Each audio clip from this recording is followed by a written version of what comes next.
ঠিক আছে। ঠিক যখন আবার আপনার ডিমটা যখন ফুটা শেষ, সেম একইভাবে আপনি 75 থেকে 60 করে দিবেন। জাস্ট 3 সেকেন্ডের একটা বিষয়। সেটের বাটনে চাপ দিবেন, ওকেতে চাপ দিবেন, দিয়ে এটা দিয়ে কমবে, এটা দিয়ে কমিয়ে এই 60 কে 75 কে 60 করে দিবেন, আর ওকে চাপ দিবেন, 60 হয়ে গেছে। মানে সব সময় আপনার 60 থাকবে। হ্যাঁ, সবসময় 60 থাকবে। সব শেষের 3 দিন শুধু 75 করে দিবেন। সেট বাটনে চাপ দিয়ে ওকেতে চাপ দিবেন, আর এটা দিয়ে কমিয়ে 75 করে দিবেন। এগুলার কোনো এগুলা তো হচ্ছে ভিডিও রিডিং।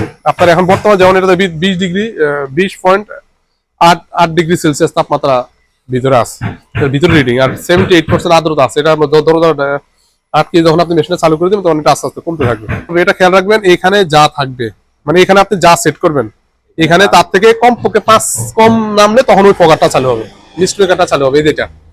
ঠিক আছে, বুঝতে পারছেন? এখানে আছে কত 60। এখন যে সংখ্যা আছে এখন কিন্তু এটা কিন্তু চলবে না।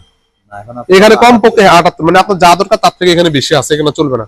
এটা তখনই চলবে যখন আপনার এখানে আপনি যা সেট করবেন এখানে তার থেকে কমপক্ষে 5 কমতে হবে। যেমন এখানে 60 আছে, এখানে যতক্ষণ পর্যন্ত 55 না আসবে ততক্ষণ পর্যন্ত এটা চালু হবে না। ঠিক আছে, এটা ভিতরে সকেটের সাথে লাগে, ততক্ষণ পর্যন্ত চালু হবে না। এবং আপনি যতক্ষণ পর্যন্ত এখানে যদি 75 সেট করেন, যতক্ষণ পর্যন্ত এখানে 70 না আসবে, মানে যাই সেট করেন তার থেকে 5 নিচে না নামলে এটা চালু হবে না। ঠিক আছে, এই জিনিসটা খেয়াল রাখবেন। অনেকে এটা নিয়ে প্রশ্ন করে যে এটা কেন চলে না। ঠিক আছে, এইভাবে ইনশাআল্লাহ মেশিনটা একেবারে খুবই সিম্পল। এটা হলো আপনার কম্বো অটো নাকি?